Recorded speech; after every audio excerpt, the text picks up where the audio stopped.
Efesus pasal 4 ayat 31 sampai dengan yang ke-32. Oke, mari bangkit berdiri.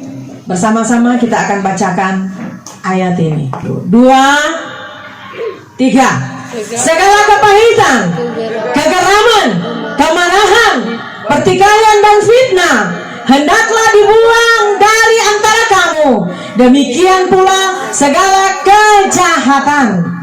Ayat yang ke-32.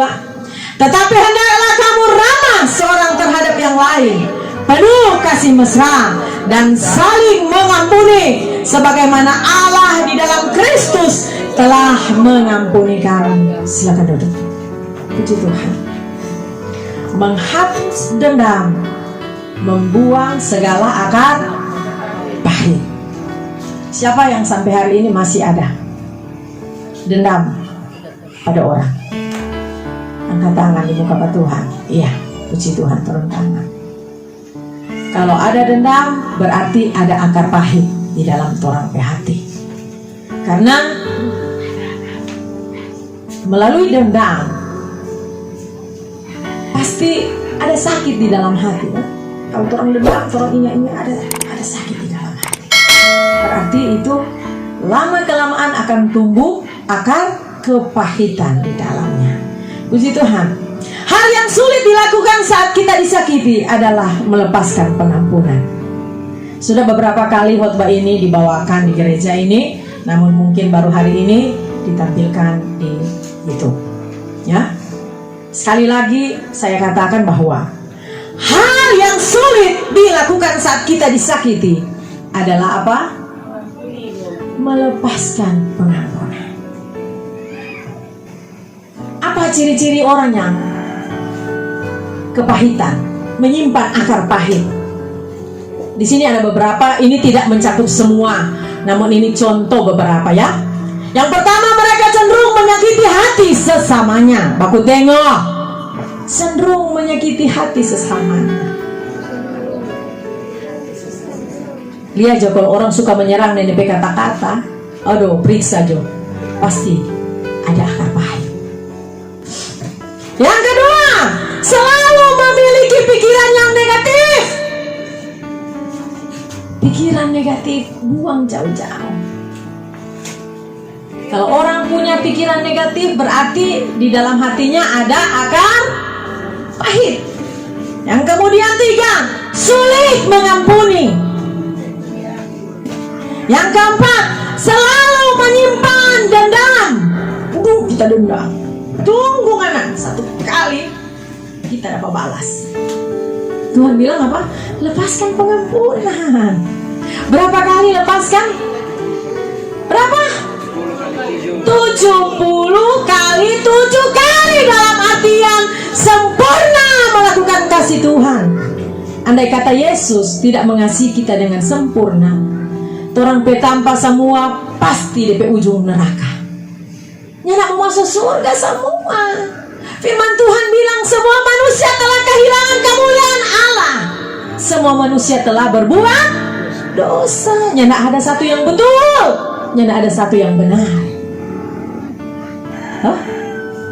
Kalau Tuhan dendam ke orang, contoh konkret ya, contoh konkret. Tuhan bilang masuk gereja, toh? Kong kira-kira seberapa minggunya dapat masuk gereja? Kong andai kata masuk gereja itu punya sanksi. Sudah apa sanksi atau enggak? Sudah apa sanksi? Tapi Tuhan tidak seperti itu. Tuhan berikan bagi kita free will, kehendak yang bebas. Terserah you. Mau datang, welcome. Tidak datang, no apa-apa. Tidak apa-apa. Haleluya. Tapi pada akhirnya saya lihat Pak Randy taruh di Mami Khotbah yang minggu kemarin. Pada akhirnya Tuhan akan memperhadapkan kita pada satu pengadilan. Torang kehidupan untuk semua apa yang torang bikin di dalam dunia ini akan dihakimi berdasarkan orang pencatatan kehidupan. Hah? Dengar baik. Amarah adalah ibu dari semua kekacauan. Mari orang bilang bersama baku tengok. 2, 3. Amarah adalah ibu dari semua kekacauan, sebagaimana malas adalah ibu dari kemiskinan. Halo? Ibu dari kekacauan itu apa? Amarah. Terus Pengkhotbah pasal 7 ayat 9 tampilkan. Sudah? Mari tolong baca bersama. 2, 3. Janganlah lekas-lekas marah dalam hati, karena amarah menetap dalam dada orang bodoh. Kalau orang marah-marah, apa kata? Orang bodoh. Karena amarah menetap di dalam hati orang bodoh. Amsal 14 ayat 30. Amsal 14 ayat 32, 3. Hati yang tenang menyegarkan tubuh, tetapi iri hati membusukkan tulang. Semua kejahatan yang orang baca tadi, apa kata? Membusukkan tulang. Kalau di bahasa kedokteran apa? Jadi kanker tulang. Bisa saja jadi osteoporosis di awal toh, osteoporosis. DP tulang mulai keropos dan pada akhirnya jadi busuk. Ya. Sakit hati harus dibuang jauh-jauh. Saudara, firman sementara digenapi hari-hari ini. Dari kita akan beredar-edar timur, barat, utara, dan selatan untuk mencari firman, tapi kita tidak ketemu. Karena apa? Persekutuan akan dilarang pada akhirnya. Makanya engkau telah menyia-nyiakan banyak waktu untuk bersekutu dengan Tuhan di rumah Tuhan. Kali ini engkau mau menggebu-gebu mencari Tuhan, tapi kesempatan itu tidak akan ada lagi, saudara.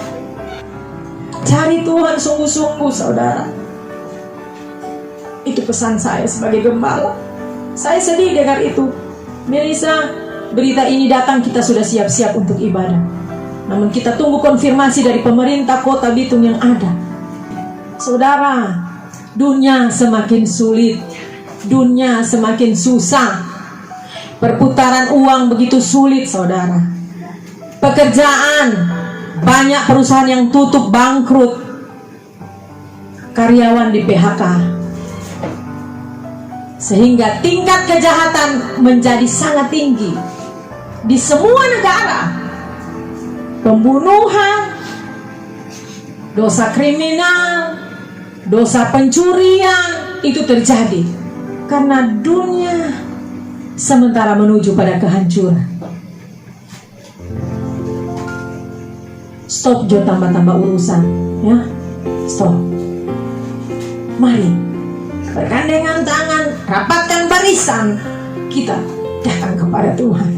Mungkin waktu kita telah dibatasi untuk tidak bisa bersekutu seperti siang hari ini, tetapi di rumah mari kita bangun kubu doa. Kita bangun hal-hal yang menyenangkan hati Tuhan. Kita baca firman Tuhan bersama, kita buat schedule di sana. Kapan, jam berapa orang mau baca firman Tuhan bersama-sama. Baca satu-satu. Misalnya kasih bagian 5 ayat 1 anak. Ron, setiap hari itu dilakukan, maka saudara, engkau akan didapati Tuhan sebagai orang yang berkenan di hatinya. Amin. Amin.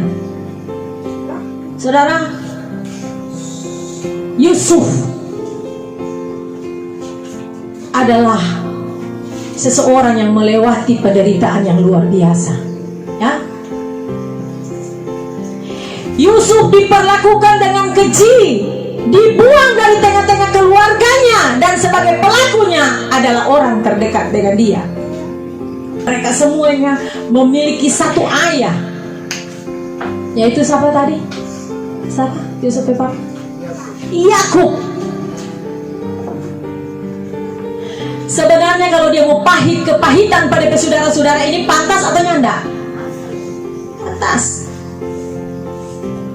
Bikin Leo pada papa, dia sudah diterkam oleh binatang buas, ditaruh di dalam sumur yang tidak ada airnya, diangkat dari sumur, dijual. Tetapi bagaimana Yusuf tekun dalam pembentukan yang dialaminya. Sampai satu saat kakak-kakaknya datang karena kelaparan sudah melanda dunia pada waktu itu. Mereka datang untuk mencari bahan makanan. Dan tanpa mereka ketahui bahwa Yusuf adalah penguasa di negeri Mesir pada waktu itu. Ketika pun Yusuf memperkenalkan dirinya, apa yang terjadi? Apakah Yusuf memberikan hukuman yang setimpal sesuai yang dialami kepada saudara-saudaranya? Kejadian 45 ayat 4, 8 dan 9. Mari turun lihat. 2, 3. Lalu kata Yusuf kepada saudara-saudaranya itu, marilah dekat-dekat. Maka mendekatlah mereka, katanya lagi, akulah Yusuf saudaramu yang kamu jual ke Mesir. Ayat 8. Jadi bukanlah kamu yang menyuruh aku ke sini, tetapi Allah. Dialah yang telah menempatkan aku sebagai bapa bagi Firaun dan tuan atas seluruh istananya dan sebagai kuasa atas seluruh tanah Mesir. Ayat 9. Segeralah kamu kembali kepada bapa dan katakanlah kepadanya, beginilah kata Yusuf anakmu, Allah telah menempatkan aku sebagai Tuhan atas seluruh Mesir. Datanglah mendapatkan aku, janganlah tunggu-tunggu. Jadi jangan simpan dendam. Yusuf pun menyadari bahwa semua adalah rencana Tuhan, rentetan yang terjadi dalam hidupnya, pembentukan yang berat, difitnah oleh istri dari Potifar, dijebloskan ke dalam penjara, saudara. Apakah Tuhan lupa dengan Yusuf? Halo, pertanyaan. Apakah Tuhan lupa dengan Yusuf? Tuhan tidak lupa. Tuhan selalu ingat kepada hamba-hambanya, kepada anak-anaknya yang selalu berpaut dengan Dia. Amin. Bagaimana kita dapat menghilangkan sakit hati? Yang harus dilakukan adalah memeriksa diri kita sendiri dengan jujur dan berjiwa besar. Apakah kita sedang memakai kacamata hitam sehingga semuanya menjadi gelap, tidak nampak? Ataukah kita senang menoleh ke belakang? Paulus pernah berkata, no turning back. Jangan pernah menoleh ke belakang. Lupakan masa lalu, tataplah masa depan yang diberikan Tuhan. Ya, Tuhan selalu menjamin hidup kita. Bagaimana cara melakukannya? Maksudnya apa? Untuk kita terhindar dari kepahitan. Yang pertama, Lukas pasal 23 ayat 34a.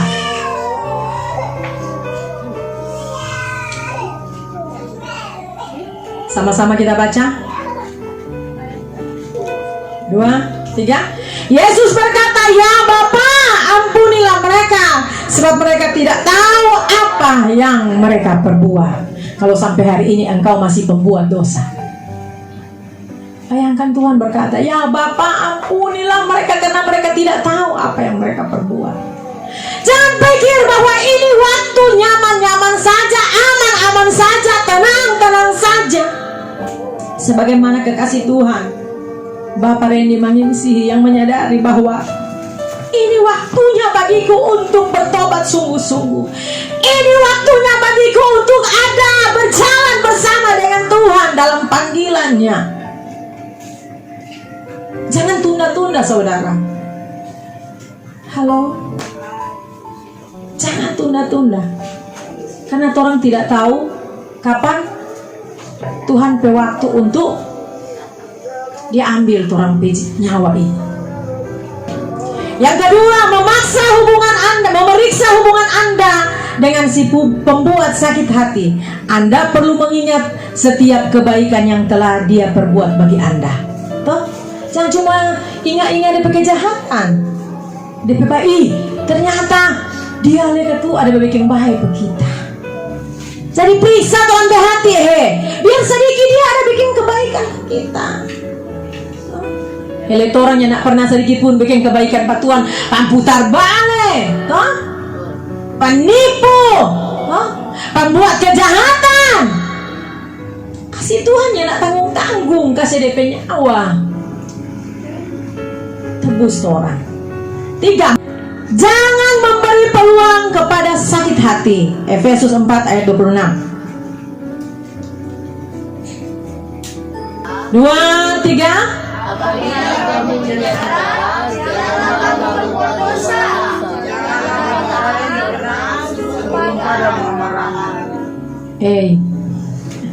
Ini boleh lewat 1 kali 12 jam.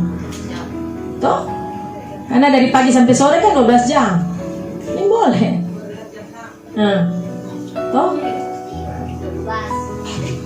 Ini boleh lewat. Sabar simpan hati.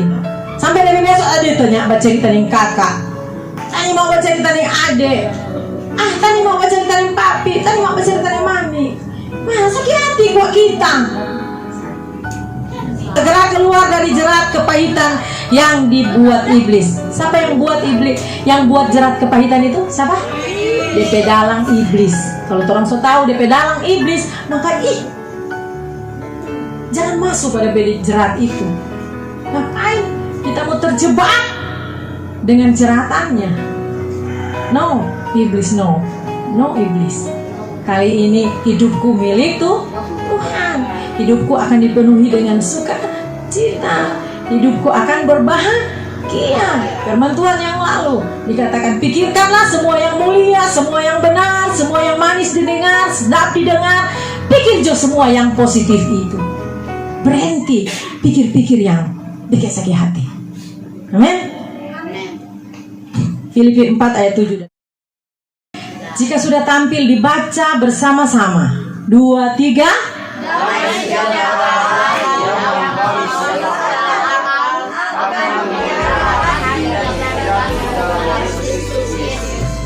Apa punya? Damai sejahtera dari Allah akan memelihara apa? Hati dan pikiranmu. Kalau apa? Kalau selepaskan tuh hapus tuh kesalahan orang. Haleluya. Kau Tuhan penolong dalam hidupku. Ku percaya hanya kepadamu. Sampai saat ini kami bisa bernafas, itu karena Engkau Bapa. Ada maksud dalam tujuan hidup kami. Engkau masih memberikan kami nafas kehidupan. Kami tidak tahu Bapa sampai kapan waktu usia kami menutup. Di hari-hari ini Bapa, biar kami mau lebih dan lebih mencintai Engkau, mau dan mau lebih lagi setia kepadamu. Mampukan kami Bapa untuk melewati setiap problema masalah yang kami. Terima kasih Tuhan Yesus. Ini doa dan Engkau bersyukur kami. Dan kami bawa padamu Tuhan Yesus. Kami sudah berdoa dan mengucap syukur kepadamu. Haleluya. Terpujilah Kau Tuhanku, mulutku memuji namamu sepanjang umur hidupku. Terpujilah Kau Tuhanku di atas segala.